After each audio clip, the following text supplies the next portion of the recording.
second part of this pathogenesis of TB in the, or we can say this is a host immune reaction. Okay, pathogenesis of TB or host immune reaction due to this TB organism. So here first the organism enters, most of the time organism enters to the inhalation, and first of all it will infect the respiratory organ, that is lungs, and it will be taken up or engulfed by the organism. The Mycobacterium organism will be taken up or engulfed by these alveolar macrophages. Suppose this is alveolar macrophages.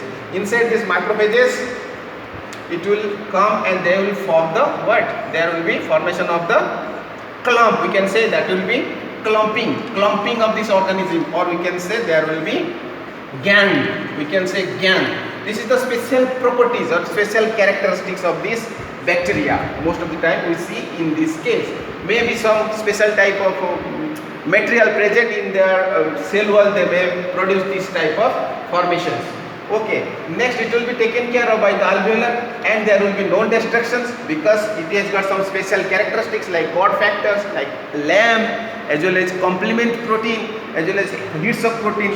They can protect themselves against the destruction by these macrophages. As we have already discussed, there will be inhibition of what? There will be inhibition of the interferon gamma. So if there will be no interferon gamma, so obviously there will be no activation of the macrophages. So our macrophages is not going to be activated, so there will be no respiratory burst, we can say, or destruction by our this free radicals. Okay, another thing, as I already discussed in the last video, that would be our complement protein, and it has got some complement protein in its cell wall obviously, and here there will be one receptor is that is CR3, and it will attach with the complement protein, and complement protein is associated with this Mycobacterium organism, and it will easily, it can enter inside the macrophages. Obviously it starts multiplying without any destruction or without any problem. So obviously why there will be no destruction, because the mechanism we have already discussed due to different factors which is associated with this bacteria.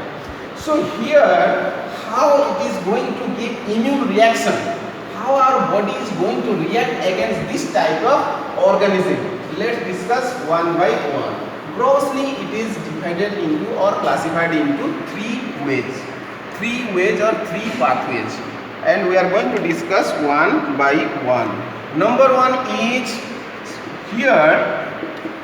Before going in details, let me say something about what are the basic nature of this type of lesions, or the basic nature of this type of disease as far as pathogenesis is concerned. So here this will be first, it will be taken up by alveolar macrophages, as I told. So there will be growth and multiplication will be take place. Growth and multiplication will take place inside the macrophages, and there will be clumping formation, as well as there will be gang of Mycobacterium will be there. So obviously due to excess load, because they are not going to die. These bacteria are not going to die because they have got some special characteristics just like God factor, LAMP and other things. So obviously multiplication will be high and higher and higher. So obviously the load will be increased and it will destroy these particular macrophages, and these macrophages will die. So after this death, it will be again taken up by what? It will be engulfed by other healthy macrophages. It will be taken up by other healthy macrophages. Again the load will be high. Okay. Again the load will be high. More load will be here.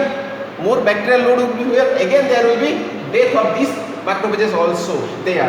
So in this way, one after another, there will be death of the macrophages. We call it as a serial killer. We can designate it, these bacteria, they are the serial killer of our immune cells, that is our macrophages. These are the basic nature of this disease as far as pathogenesis is concerned. But how it is produced, how our immune reaction is being produced against this type of condition. So let's discuss one after another. Number one is CD4, by producing CD4 or T helper cells. These T helper cells, what? They produce the interferon. They produce the interferon gamma. What is the role of interferon gamma? The role of interferon gamma to activate the macrophages. Okay, in this way there will be huge number of macrophages will be activated. So if there will be activated, so immune reaction will be generated in the body. Another part that will be number 2 pathways, that is what? That is CD8. That is CD8 plus or T cell or T cytotoxic cell. Here what they do?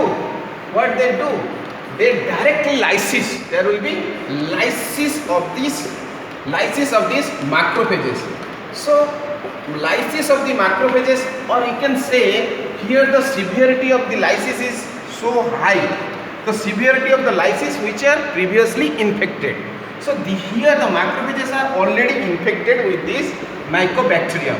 So obviously there will be lysis due to these cells. There, and this process is very severe. So that we can say here there is maybe a formation of necrosis of granulomatous inflammatory condition or lesions. Another pathway is there, that is number 3 pathway. Here it is number 2. We can say that is both CD4 as well as CD8. They both are involved. Here I am mentioning here one negative, CD8 negative and CD4 negative T cells. These are double negative cells, we can say, that is double negative cells. What they do? They also lyse.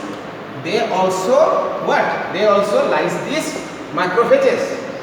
But here some differences are there. What type of differences?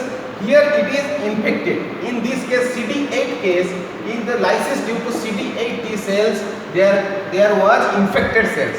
The macrophages was previously infected with mycobacterium organism. But here there will be lysis of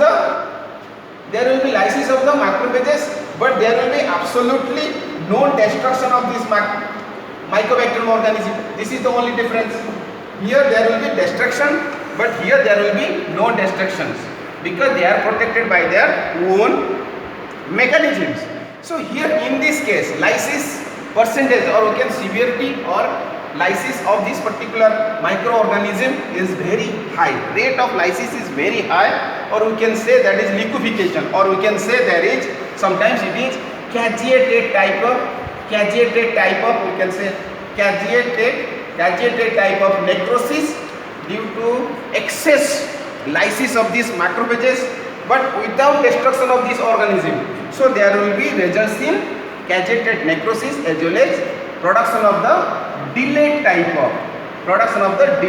of hypersensitivity reactions.